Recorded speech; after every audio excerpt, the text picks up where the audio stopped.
Oi, pessoal! Hoje eu estou aqui para conversar com vocês sobre a importância da avaliação dentro da sala de atendimento educacional especializado, tá bom? Vocês sabem que o atendimento educacional especializado está previsto na Constituição. Então, se está previsto na Constituição, todo sistema educacional deve oferecê-lo, seja público ou particular, porque é um direito constitucional das pessoas com deficiência, né? Então, precisamos respeitar. Enfim, na verdade, a gente sabe que atualmente pouquíssimas ou nenhuma, quer dizer, muito raramente, escolas particulares estão oferecendo esse serviço. Para dizer a verdade, eu tenho conhecimento, assim, de uma na minha cidade, né?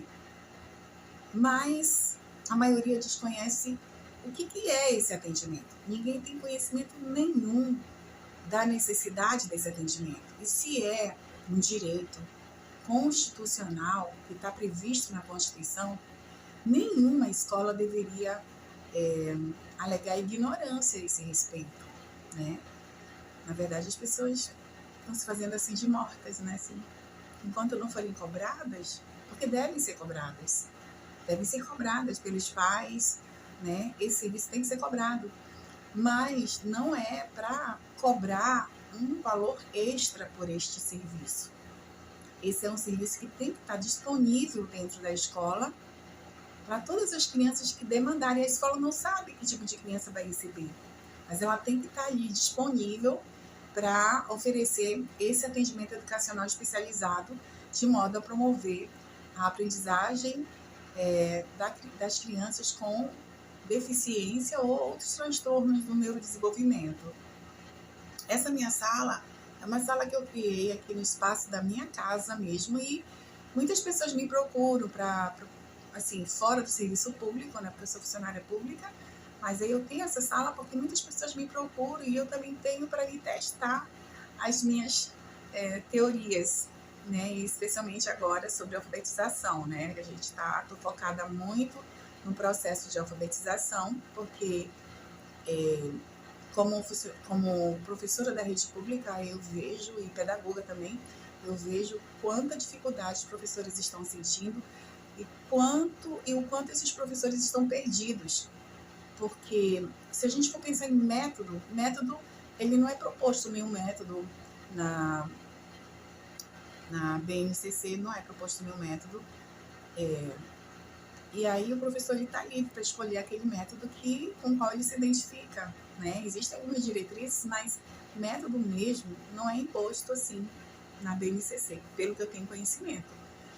Se alguém tiver um conhecimento a esse respeito, né, onde haja esse direcionamento, pode me deixar nos comentários que eu vou pesquisar mais a respeito. Mas que eu tenha conhecimento, não existe, não é imposto nenhum método, nenhuma abordagem específica no trabalho pedagógico com as nossas crianças, tá? Eles focam muito nos conteúdos, né? Mas o método, a abordagem, como você vai transmitir esses conteúdos, aí fica a critério de cada professor, das suas competências e também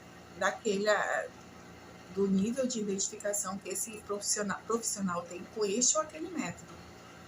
Um professor da universidade certa vez falou, né, que não existe o melhor método é aquele que o professor domina. E eu acredito que tem que ser assim, porque não adianta nada eu falar que o método fônico é o ideal se o professor não domina. O que ele vai poder fazer? Só é ideal, mas eu não domino, eu vou fazer o quê? Né? Se eu tiver interesse, eu vou buscar aprender, como eu estou buscando cada dia mais a me aprofundar mais nesse processo, tá bom?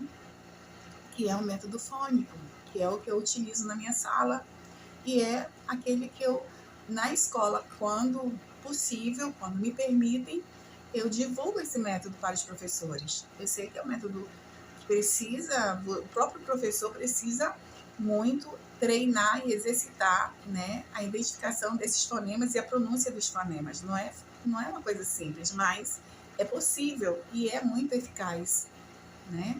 Muito eficaz. E eu tenho mostrado aqui na sala o quanto esse método é eficaz com as minhas crianças, né?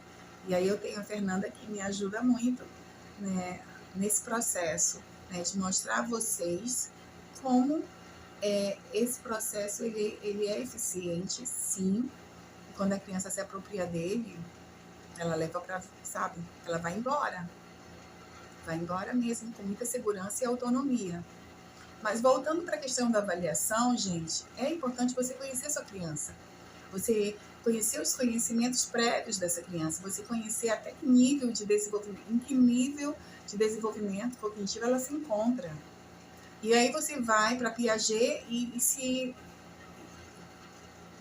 e pega os estágios de desenvolvimento cognitivo que Piaget traz como referência. E eu começo lá pela base, pelo sensório motor.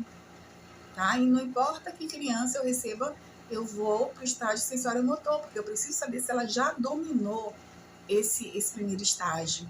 Como é que está a sua capacidade de percepção? Como é que está a sua capacidade motora? E a motora não é só a motora fina, a motora ampla. Como essa criança se relaciona com o ambiente? Como ela interage com os objetos? Como é que ela se movimenta no ambiente?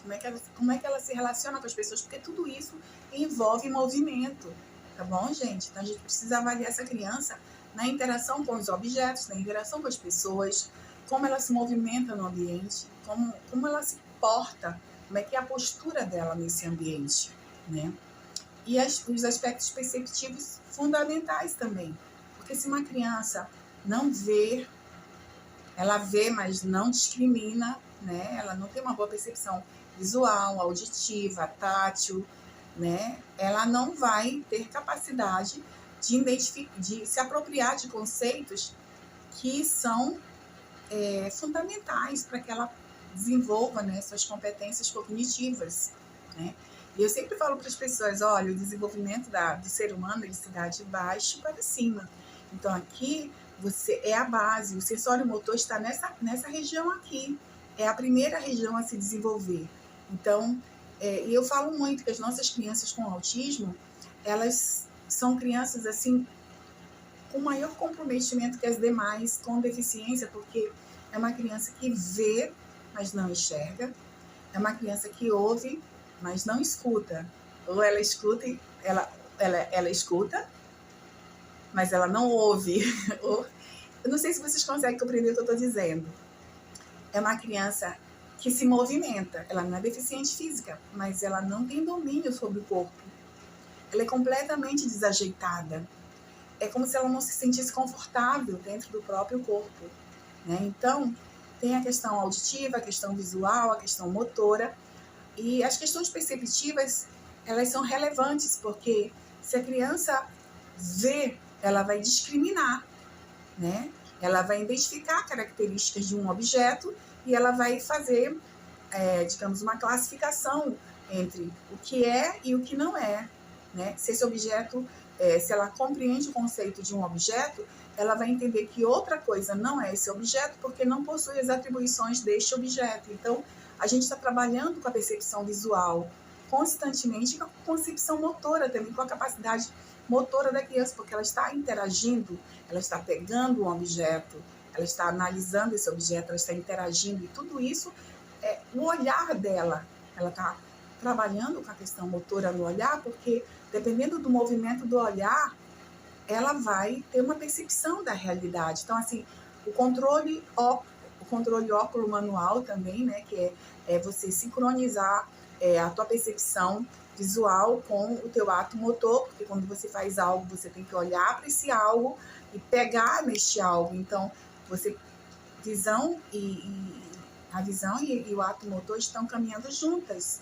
Então, assim, a integração sensorial é importante, porque o cérebro, ele trabalha de forma conjunta.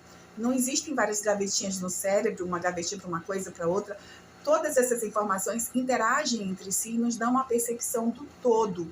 E as nossas crianças têm essas limitações de natureza sensorial que nós precisamos olhar com muito, muito carinho para que a gente possa potencializar as competências que estão, digamos, presentes e também estimular as que não estão a partir do estímulo das que já estão ali, né, dos seus pontos fortes. Então, é esse recado que eu gostaria de deixar para vocês, pra gente pensar muito sobre isso, tá bom? E aí eu vou trazer para vocês algumas sugestões de como a gente trabalha, que objetos a gente utiliza para desenvolver essas percepções. E também a atenção, que eu não falei da atenção, gente. A atenção é um capítulo à parte, mas extremamente relevante, porque não adianta a criança não vai perceber se ela não tiver atenção. Você imagina alguém que está fazendo um vídeo, né? E aí essa pessoa passa com a câmera, desculpa. Assim, ela vai passando rapidamente e você não consegue perceber nada, porque tá tudo rápido, ela tá focalizando várias coisas ao mesmo tempo. Mas quando ela vai devagar e vai focando, né, em cada coisa, você consegue perceber. Então, é como se a percepção da criança com autismo, aquelas muito desorganizadas, que não conseguem se ater a nada, ela estivesse assim, funcionando nesse ritmo veloz, ela não consegue ter um controle, né, da sua percepção. Assim, ela não tem um autocontrole motor, e aí isso afeta a sua percepção visual, porque ela vai rastreando tudo muito rapidamente e ela não consegue focar em nada, porque tudo vai chamando a atenção. Aí as pessoas dizem assim, mas então a gente não pode ter um ambiente cheio de estímulo, porque a criança... Eu posso falar para vocês que eu preciso desse ambiente cheio de estímulo, porque aí eu vou conseguir identificar o que vai despertar o interesse desta criança, e eu garanto a vocês que alguma coisa vai despertar, e essa vai ser a porta de entrada para a nossa relação com essa criança, tá bom? Então, vamos continuar conversando a esse respeito, e muito obrigada pela atenção de vocês. Beijos!